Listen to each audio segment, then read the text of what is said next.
আলাইকুম রহমতুল্লাহ বারাকাতুহু। নবম ও দশম শ্রেণীর আর্টস এবং কমার্সের প্রিয় শিক্ষার্থীদের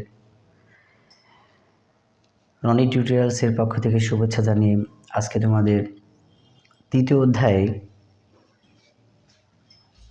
হৃদযন্ত্রের যত কথা এবং অন্যান্য এই রক্ত পাঠ সম্বন্ধে আমরা আজকে জানব।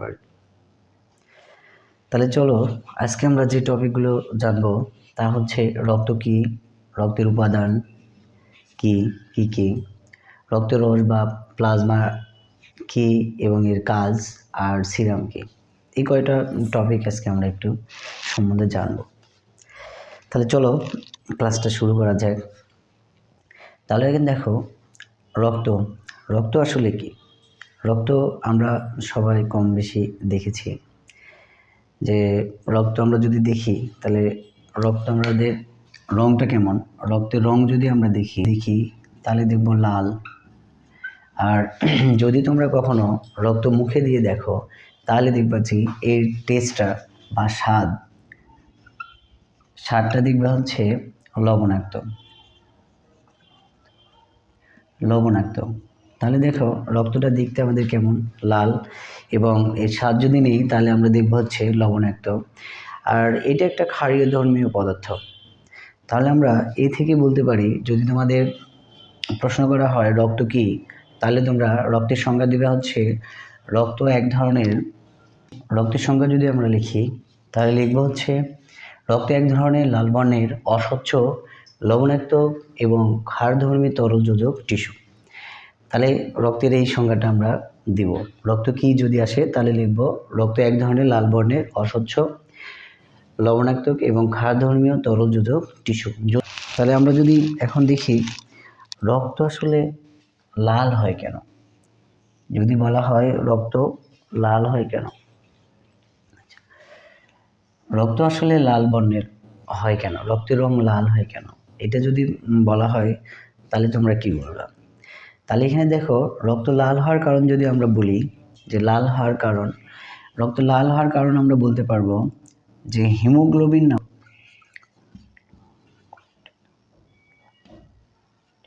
লৌহগঠিত প্রোটিন থাকে। তাহলে রক্তের মধ্যে কি থাকে, অর্থাৎ তোমরা বলবা যে হিমোগ্লোবিন নামক প্রোটিন থাকে। তাহলে রক্তের মধ্যে হিমোগ্লোবিন নামক প্রোটিন থাকার কারণে রক্তের বর্ণটা হয় লাল।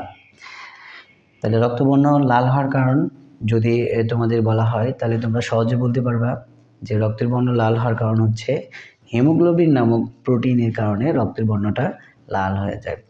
তাহলে এখন প্রশ্ন থাকতে পারে আমাদের দেহেতে কি পরিমাণ রক্ত থাকে।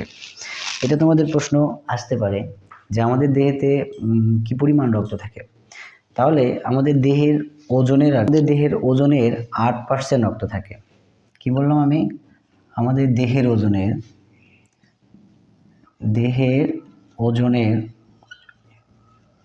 8% রক্ত থাকে। তাহলে আমাদের দেহে কি পরিমাণ রক্ত থাকে তোমাদের যদি বলা হয় তাহলে তোমরা সহজে বলতে পারবা যে আমাদের দেহে ওজনের 8% রক্ত থাকে। মনে করো কারো ওজন যদি হয় 50 কেজি, তাহলে তার দেহের রক্তের পরিমাণ হবে কত, 4 লিটার হবে আর কি। অর্থাৎ একজন স্বাভাবিক মানুষের দেহে 5 থেকে 6 লিটার রক্ত থাকে। তাহলে একজন মানুষের দেহে আমরা বলতে পারি 5 থেকে 6 লিটার রক্ত থাকবে। আর যদি বলা হয় কারো ওজন দেওয়া হয় যে এই ওজনের মানুষের কতটুকু রক্ত থাকবে, তাহলে তুমি এটা বের করার জন্য কি করবা, ওই মানুষের 8% অর্থাৎ তার ওজনের 8% রক্ত তুমি বলে দিলেই তোমার কথা শুনলাম। হিমোগ্লোবিনের কাজটা কি, তোমরা জানো যে আমরা অক্সিজেন গ্রহণ করি আর কার্বন ডাই অক্সাইড ত্যাগ করি।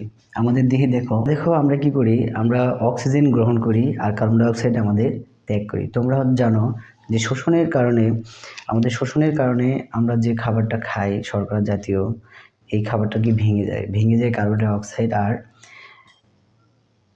শক্তি উৎপন্ন হয়। এই যে কার্বন ডাই অক্সাইড উৎপন্ন হচ্ছে, এই কার্বন ডাই অক্সাইড আমাদের আমাদের কোষে উৎপন্ন হয়। এই কোষ থেকে কার্বন ডাই অক্সাইড কিভাবে আমাদের ফুসফুসে আসে, আসলে এই রক্তের হিমোগ্লোবিন রক্তের মাধ্যমে রক্তের মাধ্যমে কি করে, এই কার্বন ডাই অক্সাইড আমাদের কি করে, আমাদের দেহে ফুসফুসে আসে। তো এখানে কিছু পরিমাণ কার্বন ডাই অক্সাইড হিমোগ্লোবিনের সঙ্গে যুক্ত হয়ে আসে, আর বেশিরভাগ কার্বন ডাই অক্সাইড বাইকার্বনেট হিসাবে আমাদের রক্তের মাধ্যমে ফুসফুসে আসে। আর এইদিকে দেখো অক্সিজেন আমরা কি করি, আমরা অক্সিজেন প্রশ্বাসের মাধ্যমে গ্রহণ করি আমাদের দেহে। তো এই অক্সিজেনের কাজ কি আসলে, এই অক্সিজেনটা আসলে আমাদের এই শর্করা জাতীয় যে খাবারটা আমরা খাই, এটাকে ভেঙে এই কী করে কার্বন ডাই অক্সাইড আর শক্তি বা এটিপি উৎপন্ন করে থাকে। তাহলে এই অক্সিজেন দেখো আমরা মুখ বা নাক দিয়ে যখন গ্রহণ করি, তখন এটা কি হয়, তখন এটা রক্তে মিশে যায়। রক্তে মিশে যায় কি হবে, রক্তে মিশে যায় অর্থাৎ বলতে পারি আমরা এটা হিমোগ্লোবিনের সঙ্গে এই অক্সিজেন কি হবে, অক্সিজেন যুক্ত হয় একটা অস্থায়ী যৌগ অক্সিহিমোগ্লোবিন তৈরি করবে।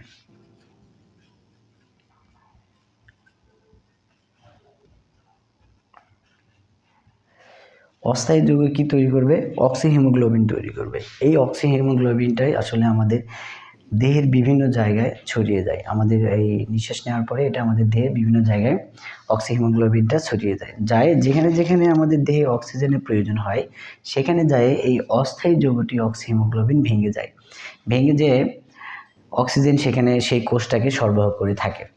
দেখব হচ্ছে রক্তের উপাদান। আমরা যদি রক্তের উপাদান দেখি, তাহলে রক্তের উপাদান আমরা পাবো দুই ধরনের। রক্তের উপাদান আমরা দেখব হচ্ছে দুই ধরনের, একটা হচ্ছে রক্তরস,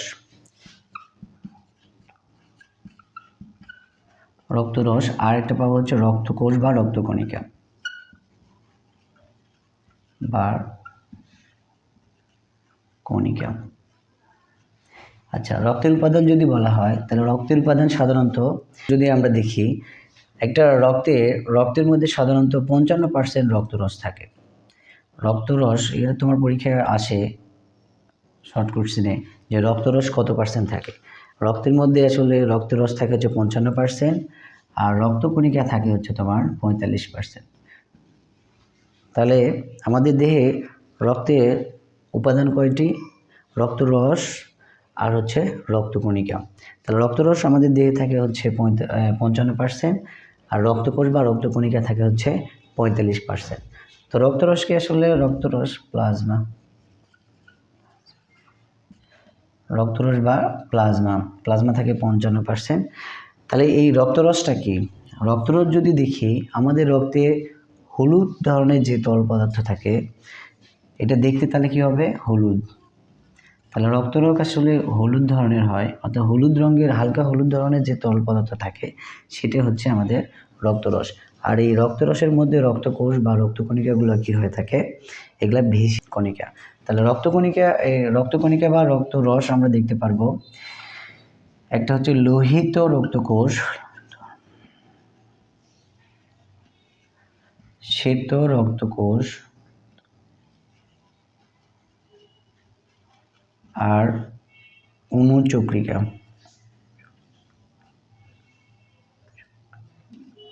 তাহলে তোমরা দেখতেছো, আমরা যদি প্রধানত দেখি, তোমার যদি বলে যে রক্তের উপাদান কয়টি, তখন তুমি বলবে রক্তের উপাদান দুইটি, একটি হচ্ছে রক্তরস বা প্লাজমা, আর রক্তকোষ বা রক্তকণিকা।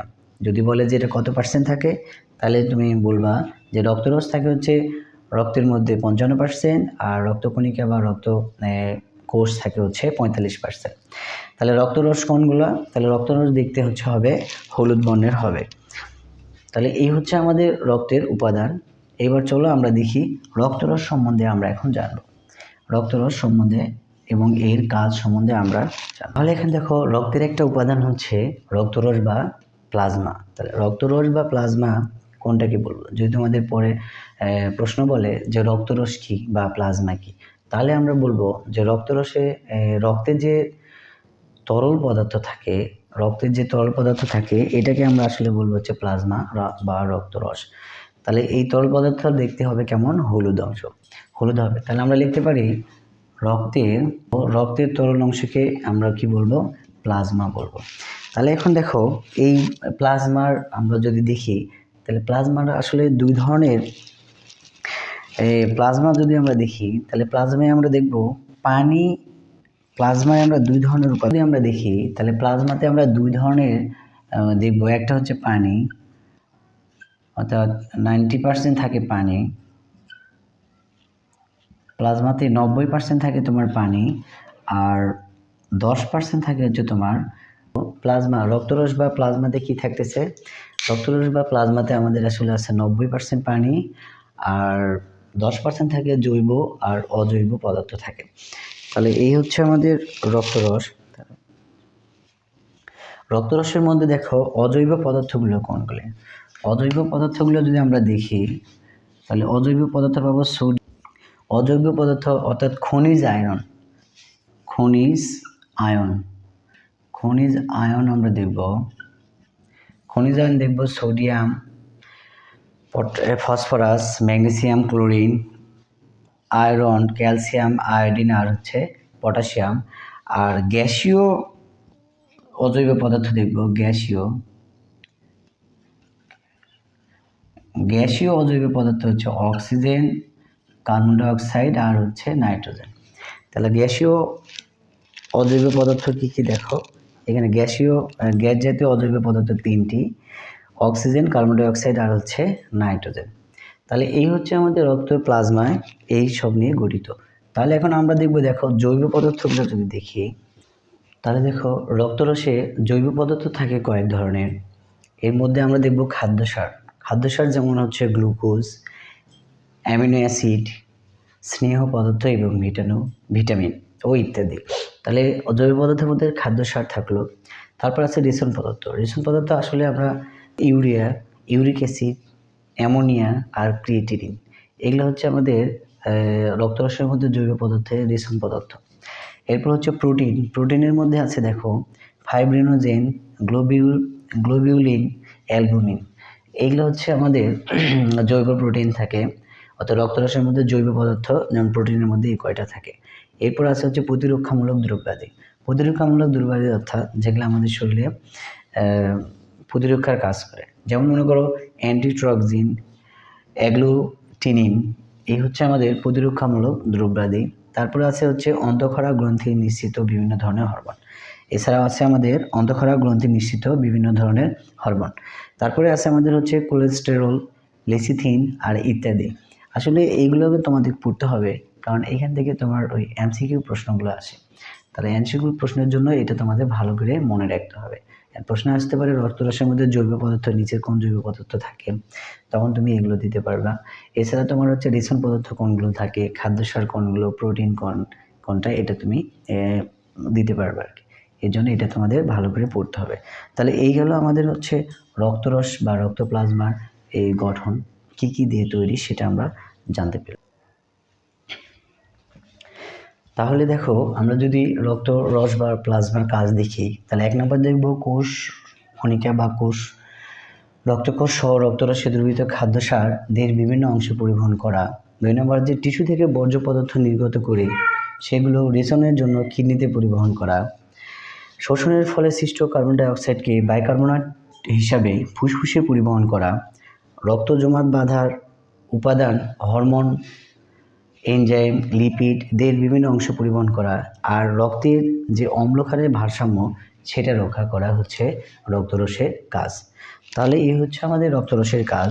এবার চলো আমরা দেখি সিরাম কি, এই সম্বন্ধে আমরা তাহলে দেখব। তাহলে দেখো আমরা দেখব হচ্ছে সিরাম আসলে কি। সিরাম যদি বলি তাহলে দেখো রক্ত জমাট বাঁধার পরে যে স্বচ্ছ তরল পদার্থ থাকে সেটাকে আসলে সিরাম বলে। তাহলে সিরাম আমরা বলতে পারি রক্ত জমাট বাঁধার পরে যে স্বচ্ছ তরল থাকে তাকে সিরাম বলে। বা অন্যভাবে বলতে পারি রক্ত জমাট বাঁধানোর যে রক্ত থেকে রক্তকোষ এবং রক্তের জমাট বাঁধার যে উপাদান, এগুলো বাদ দিলে যা থাকে, যে তরলটা থাকবে সেটাকে বলবো আসলে সিরাম। তো সিরাম আর হচ্ছে রক্তরসের মধ্যে পার্থক্য কি, যদি আমরা দেখি রক্তরস আর সিরামের মধ্যে পার্থক্যটা কি। রক্তরস আর সিরাম।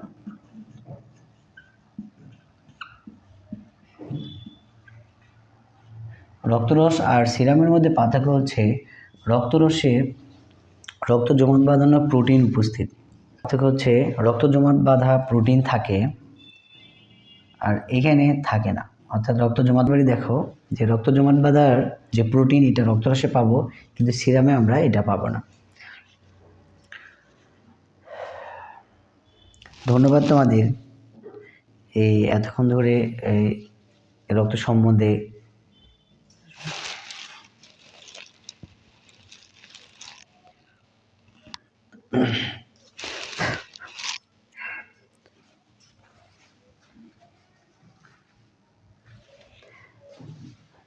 ধন্যবাদ এই পর্যন্তই। সামনে ক্লাস দেখার জন্য তোমার